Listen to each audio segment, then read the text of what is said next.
Ciizad asaga oo jooga shaqadiisa waxaa la soo xiriirtay xaaskiisa waxayna u sheegtay in canugtiisa yar ee jirta 3 sano ay aad u xanuunsanayso.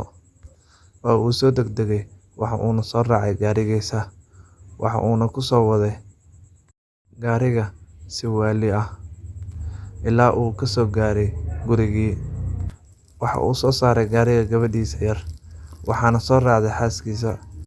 Waxa uuna gaariga u soo kaxaystay xagga iyo isbitaalka. Wixii uu gaariga soo wadaba waxa uu ku soo dhacay wadadii ku ridaysay isbitaalka. Waxaa ka horeeyay gaari buluug ah. Gaarigaas waxa uu isku gudbay wadada hortooda ah, waxa uuna u fasaxi waayay wadada. Si kasta oo uu Ciizad ugu baaqay gaariga ka horeeyay ee buluugga ah ama hoon uu ugu yeeriyay, waa uu sii waayay wadada. Waxa uu isku dayay in uu ka maro waddo yar oo gees ka bannaan, laakiin gaarigii ayaa mar kale iska horgudbay, mana uusan u oggolaanin in wadada uu ka gudbo hal dhinacna. Ciizad aad ayuu u xanaaqay, maadaama gabadhiisa ay aad u ooynaysay una hayo xanuun aad u daran oo asiga qalbiga ka taabanaya. Xaaskiisu waxay ahayd mid ka dalbanaysa in uu kordhiyo xawaaraha gaariga uu ku socdo, laakiin Ciizad markii uu khafiifiyo orodka gaariga, ninkii waday gaariga buluugga asna waxa uu khafiifinayaa orodka gaariga. Markii uu gaariga speedkiisa kordhiyana, sidoo kale waxa uu kordhinayaa gaariga speedkiisa, sida in uu ugu dan leeyahay Ciizad oo kale. Ciizad waxa uu galay xasuus xanuun badan. Waxa ay ahayd 1 sano ka hor guurkiisa. Ciizad waxa uu watay gaari, waxaana ka dambeeyay gaari kale. Waa uu isku aadiyay, waxaana u fasaxi waayay meel uu ka baaso. Waxa uu ahaa mid arrinkaas u sameeya jees-jees iyo baashaal. Gaarigii waa uu gadoomay, waxa uuna ku dhacay haweeney wadata gabar yar oo ka imaatay iskuul.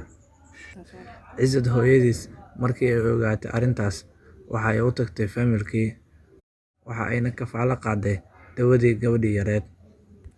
Waxa ayna canaantay wiilkeeda, waxayna uga digtay in uu mar dambe ku dheelin waxyaabahan oo kale.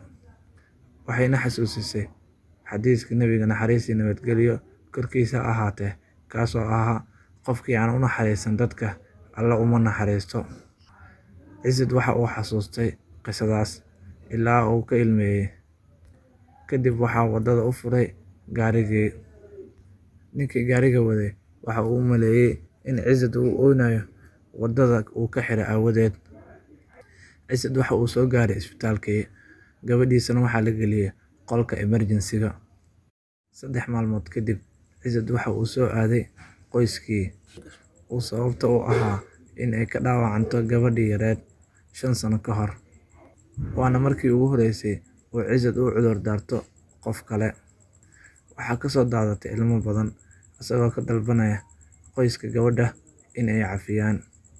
Waxa uuna u ballan qaaday in uu asaga siin doono lacagtii ay ku noolaan lahayd ilaa laga guursanayo. Qoyskii waa ay saamaxeen. Ciizad aad ayuu u farxay.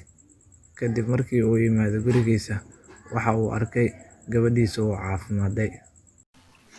وأن ليس للإنسان إلا ما سعى وأن سعيه سوف يرى ثم يجزاه الجزاء الأوفى وأن إلى ربك المنتهى وأنه هو أضحك وأبكى وأنه هو أمات وأحيا وأنه خلق الزوجين الذكر والأنثى من نطفة إذا تمنى وأن عليه النشأة الأخرى.